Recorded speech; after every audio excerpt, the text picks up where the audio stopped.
Hello, welcome to Frank's School, 35th day of the 4th year. We'll finish today the Guid Scots Tongue from Story of English. This is the 4th episode, I believe, of it. If you look at 6 out of 7 and 7 out of 7, I'll give you the links, of course. Robert MacNeil's subject now is going to be Scots Gaelic or Scottish Gaelic.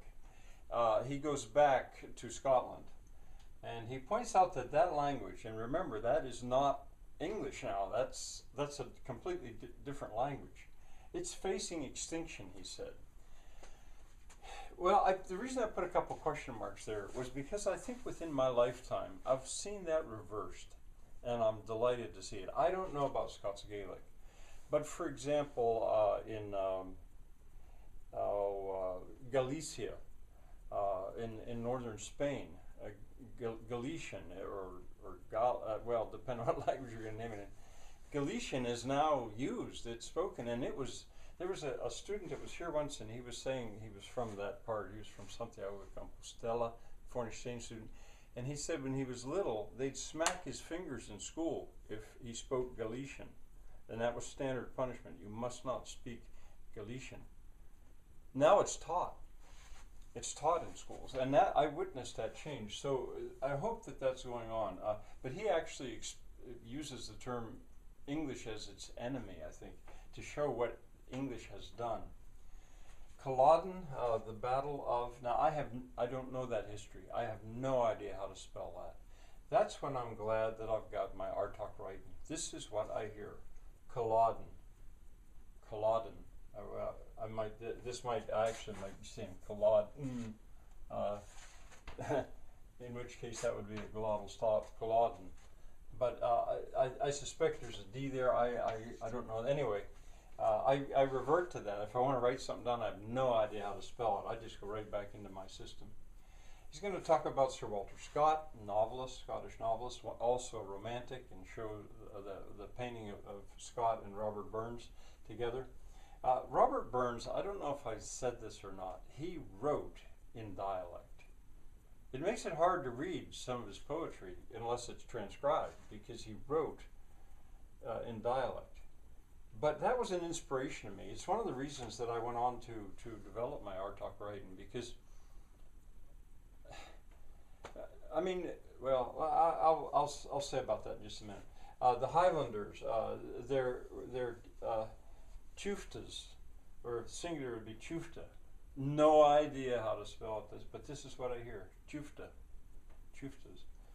And then you're going to hear Bonnie Prince mentioned there. Bonnie Prince, this Bonnie Prince Charlie, I'm quite sure. But once again, I don't know this history as well as I should. But later in this year, 4th year, I'm going to deal with British history. So there, you found that out. We're going to know that history better. All right, now back to this dialect. The role of an English teacher in a lot of ways is to get rid of dialects, to get rid of them. And a community wants that because the children have more likelihood of success if they speak a prestige dialect. Standard English, what we call Standard English, is actually what linguists would call a prestige dialect. And you hear those guys talking about that. I was torn at that point because although I did my job, I taught Standard English, and in school, for the most part, I spoke Standard English, as I'm doing now, sort of. But I did not put the dialect down. And I never jumped on a kid because he spoke dialect. I never used the word proper English. I said Standard English. There's nothing more proper about Standard English, except for perhaps the environment. I think of a neighbor whose boy was my student in 8th grade. But in 7th grade, no. His parents pulled him out of the class, and I think at that point put him in my class, because the English teacher, well, didn't speak Standard English, and it was important enough, and they were a little bit horrified, and I understand that. I mean, sort of understand it. Well, he went on to study at Cambridge in England, which seems to me maybe right. He's a brilliant young man now, But anyway, that's what I'm talking about. An English teacher's, I'm sort of torn on that score. By choice, I do not speak the English that English teachers teach. not if I'm with friends. All right, well, that was maybe a little bit long. In any case, we're going to finish with the story with the Guid Scots Tongue today, if you stick with me, and then we're going to go on next week, I think. This is Friday, next week. Bye for now.